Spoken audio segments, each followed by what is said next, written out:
Jangan lupa like, komen, dan subscribe channel YouTube TVRI Bengkulu dan nyalakan lonceng notifikasinya.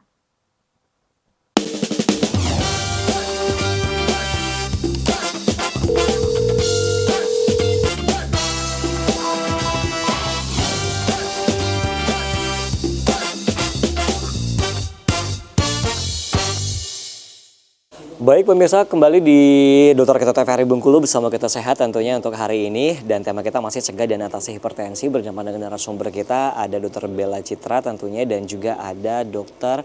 Tri Hadi Susanto, MKes SPPD Subs GHK tentunya ya. Nah, kita sudah berbincang panjang lebar tentang hipertensi. Sekarang kita masuk ke pertanyaan kembali mungkin mengenai hipertensi. Kita gali lagi agar kita tahu seperti apa hipertensi itu sendiri ya dok. Nah, kalau tadi dibilang bahwa hipertensi yang namanya itu harus minum obat secara teratur ya. Nah kalau penderita hipertensi tidak minum obat secara teratur itu akan berakibat fatal atau enggak sih dok? Atau misalnya nih hanya pada saat darah tingginya tinggi aja nih dia minum obat, kalau enggak diabaikan gitu obatnya, itu seperti apa dok? Ya, jadi itu suatu fakta ya kalau pasien dengan tekanan darah tinggi atau hipertensi harus meminum obatnya secara rutin dan teratur. Ya. Jadi tidak hanya dalam kondisi dia merasa tekanan darahnya tinggi atau enakan. Nah, yang perlu diketahui bahwa tekanan darah mencapai target itu tentunya karena satu perubahan pola gaya hidup dan obat-obatan yang dia minum. Jadi otomatis ya itu harus kita pertahankan supaya target tekanan darahnya tetap stabil sesuai target sehingga tidak terjadi komplikasi yang kita tidak inginkan. Oke. Kebanyakan gini dok, kebanyakan pada saat dia ngukur tekanan darahnya itu tinggi kan, terus dia minum obat, terus besoknya tekanan darahnya turun, dia nggak minum obat lagi. Kalau dia minum obat takutnya katanya akan tambah turun darahnya, itu benar nggak sih dok?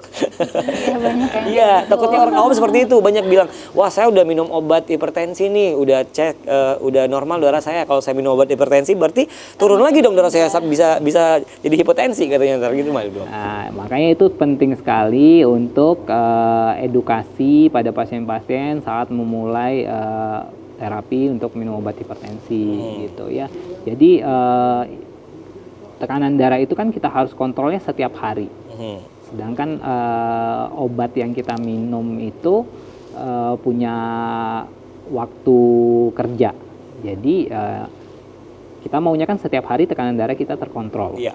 Nah, kalau kita minum obatnya hanya sesaat, ya sesaat juga yang akan terkontrol. Nah, yang perlu diperhatikan adalah ya pengobatannya harus tepat, indikasi dan dosisnya harus disesuaikan. Gitu. Jadi tidak perlu takut tekanan darahnya akan semakin rendah atau semakin turun, asalkan memang sesuai dengan kondisi saat dilakukan pemeriksaan kesehatan oleh dokter. Jadi dosisnya kan kita sudah punya range dosis tersendiri. Nah, makanya perlunya cek rutin itu kita lihat targetnya apakah tercapai, apakah perlu pengurangan dosis atau penambahan dosis atau perlu penambahan jenis obat yang lain. Kalau Jadi misalnya tidak perlu takut ya. juga ada pasien yang bilang kalau misalnya tadi malam lupa nih saya minum, biasanya kan suka katanya sebelum ini boleh nggak jadinya pagi aja gitu, terus nanti malamnya minum lagi gitu dok, gimana itu dok? Ya, nah kalau untuk itu obat-obat hipertensi itu kan berbagai macam ya, dan cara kerja dan waktu kerjanya juga berbeda-beda. Kalau untuk yang meminum obat hipertensi 1 kali dalam sehari, ya apabila dia lupa ya tidak perlu kita ulang lagi, ya besoknya kita minum lagi saja. Gitu. Tapi jangan sampai lupa. Oh jangan sampai lupa ya. Iya. Sering kan banyak kan dilupa-lupain. Jadi kalau jadi 1 hari 2 kali minum gitu gimana dok? Katanya jadi ntar saya minumnya pagi nih karena tadi malam lupa, tapi ntar malam minum lagi gitu. Tergantung jenis obat yang kita gunakan. Waktu kerjanya itu selama berapa lama di dalam tubuh gitu. Jadi kan kita tidak mau menjadi itu berlebihan gitu. Jadi kalau memang terlupa dengan memang waktu, kalau yang kita berikan dalam 1 kali dalam 1 hari kan itu berarti waktu kerjanya itu bisa mengcover selama 24 jam gitu. Jadi ya tidak baik kalau kita minumnya pagi kemudian malam kita minum juga. Kan dia tentunya efek kerjanya akan tidak sesuai dengan dosis yang kita berikan. Oke, nah kalau ada pasien yang udah tahu dia darah tinggi, tentunya dia harus ke paskes pertama dulu atau langsung ke dokter spesialis nih, Dok? Nah, seperti saya sampaikan tadi, diagnosis hipertensi itu kan sebenarnya mudah, tapi ternyata masih banyak yang tidak terdiagnosis. Iya. Jadi setiap pasien dengan hipertensi bisa ke vaskes tingkat satunya, kemudian karena di situ sudah ada dokter layanan primernya, kemudian ada tenaga kesehatan yang lainnya, bisa melakukan pemeriksaan tekanan darah secara akurat dan benar. Dan memang apabila terdiagnosis hipertensi, harus kita gali faktor-faktor resikonya sebelum kita memberikan obat. Jadi tidak serta-merta langsung kita hipertensi nih, obat langsung. Itu tidak harga mati ya, maksudnya gitu ya. Nah, kalau memang dari vaskes tingkat satunya merasa ada sesuatu yang sudah ada komplikasi mungkin, atau ini dia tentunya akan merujuk ke fasilitas kesehatan yang lebih tinggi. Ya, kalau mau langsung ke saya juga boleh. Nggak apa-apa ya, tergantung pilihan ya, Dok ya. Buka 24 jam ya, Dok. Oke, nah kalau ke dokter Bella nih, kalau orang yang masuk ke puskesmas ya kan, udah darah tinggi itu, penanganannya di puskesmas itu apa sih, Dok? Biasanya kalau emang dia pasiennya itu datang pertama kali, pasti kita bakal edukasi terlebih dahulu. Biasanya kalau kita tanya dulu tadi malam, apakah ada tidurnya kurang, terus faktor-faktor resikonya tadi ditanya terlebih dahulu. Terus nanti kalau ini kita evaluasi dan kita cek kembali kan, karena 2 kali juga baru bisa ditegakkan. Setelah kalau misalnya emang sudah 2 kali pemeriksaan ulang, biasanya nanti barulah kita edukasi dulu sama kayak tadi, disuruh tolong dirubah dulu gaya hidupnya, apa yang membuat tekanan darahnya jadi tinggi seperti itu. Nah, kalau misalnya setelah kita edukasi dan juga nanti kita berikan penyuluhan tentang pencegahannya tadi juga itu, kalau masih juga ya baru nanti kita langsung tata laksana pastinya gitu, sesuai. Kalau nanti masih juga, kan nanti ada beberapa kali untuk kontrol ya, biasanya barulah nanti kita rujuk, berarti harus tahu nih penyebabnya juga apa gitu. Penyebab dari masyarakat atau juga yang di luaran sana itu nggak kontrol yang namanya hipertensinya, apakah obatnya mahal atau seperti apa sih, Dok? Atau masuk BPJS nggak sih obatnya? Itu salah satu mengapa hipertensi ini menjadi penting, karena obatnya itu tersedia dengan murah dan gratis. Oh, dengan murah dan gratis. Ya, ditanggung oleh semua masyarakat nggak mau tahu tentang hipertensi ini, kenapa, Dok? Jadi dari hasil tadi itu dikit sekali ya kan? Ya, karena seperti itu tadi yang dibilang kan, hipertensi itu silent killer, tanpa gejala. Jadi kan ya karena merasa sehat, tidak sakit, ya tidak perlu kontrol. Dan merasa karena edukasi yang kurang tersebut terhadap masyarakat mungkin, jadi bahayanya. Oke, kalau orang yang sudah kena hipertensi, udah terdiagnosis hipertensi, tentunya emosinya memang harus dijaga atau seperti apa, Dok?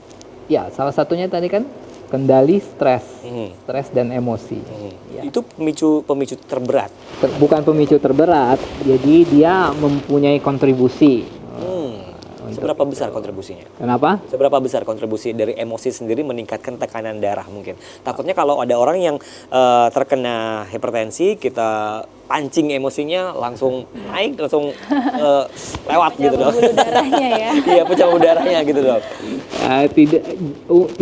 Tidak hanya pasien dengan hipertensi ya. Oh gitu. Nggak boleh dipancing emosinya ya. Oh gitu ya. Kita juga nggak boleh ya. Normal juga nggak boleh sebenarnya dipancing hipertensinya. Okay. Ya kan, makanya itu tadi kita ketahui bahwa hipertensi itu kan silent killer. Dia benar-benar kita tidak bisa memastikan kapan terjadi komplikasi pada pasien tersebut. Jadi kita jangan sesekali untuk mencoba men-trigger, gitu. Karena kita tidak tahu seberapa kerusakan yang sudah terjadi pada pasien tersebut.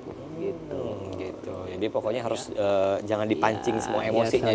Ya, tidak cuma hipertensi ya. Orang normal gitu juga nggak boleh pancing ya emosinya. Oke, boleh. Dokter Bella ada yang mau ditanyain, silakan mungkin. ada juga yang ini dok, kan pasien itu padahal sebenarnya obatnya hipertensi ini sendiri itu gratis juga kalau misal di puskesmas ya, terus juga malah nantinya bisa dapat jadi obat rutin gitu. Tapi kadang-kadang masyarakat malah lebih seneng beli sendiri gitu ya dok ya. Kalau kayak gitu tuh dok, kan dia nggak tahu dosisnya dan ini. Jadi dosisnya kadang-kadang berubah. Kalau misalnya kita tanya kan dok, kemarin saya lupa nih beli yang berapa gitu. Kalau dosisnya berubah-ubah gitu dok, apakah ada pengaruh juga nggak dok? Ya. Untuk dosis itu harus sekali lagi harus disesuaikan dengan kondisi klinisnya, karena ini suatu penyakit yang kronis perlu monitoring jangka lama, ya kita harus sesuaikan dengan target pada pasien gitu. Kalau dia mau beli sendiri nggak apa-apa bilang, tapi harus konsultasi dulu dengan dokternya. Kalau mau kita dia mau pakai obat yang berbayar ya tidak masalah. Yang penting kan kita adalah pasien meminum obat secara rutin gitu. Tapi sebenarnya pada intinya obat hipertensi itu kandungannya sama ya, mungkin merek dagangnya saja yang berbeda, tapi isi dan kandungannya sama. Oke, baik. Terakhir dok, silakan dengan kesimpulan kita hari ini tentang cegah dan atasi hipertensi. Silakan dokter. Ya, jadi seperti yang sudah kita ketahui bahwa ternyata hipertensi ini suatu kondisi yang sangat banyak terjadi bukan hanya di Indonesia atau di Bengkulu, ternyata di dunia, dan merupakan salah satu dari sekian penyebab kematian terbesar. Sehingga kita perlu mengetahui kondisi-kondisi yang dapat menyebabkan terjadinya peningkatan tekanan darah gitu. Ya, dan yang perlu diketahui bahwa peningkatan kondisi hipertensi ini merupakan suatu penyakit kronis yang harus dikontrol secara rutin dan teratur. Dan pengobatan baik diagnosis atau pengobatannya sangat mudah, dan itu semua sudah di-cover oleh asuransi kesehatan kita di Indonesia. Jadi sebaik mungkin kita harus mencegah. Apabila memang sudah terdiagnosis hipertensi, ya kita harus kontrol secara rutin. Oke, baik. Terima kasih untuk Dr. Tri Hadi Susanto dan juga Dr. Bella tentunya atas kehadirannya di TVRI Bengkulu dan juga mengedukasi kita semuanya hari ini di Dokter Kita TVRI Bengkulu. Tentunya tetap hidup sehat dan kurangi merokok ya dok, kurangi alkohol juga, kemudian tadi pola makan dijaga, kurangi gula juga, kurangi garam, pokoknya semuanya kurangin. Yang jelas pokoknya kita pola hidup sehat mulai dari sekarang. Saya Karim pamit, terima kasih. Wassalamualaikum warahmatullahi wabarakatuh dan sampai jumpa kembali.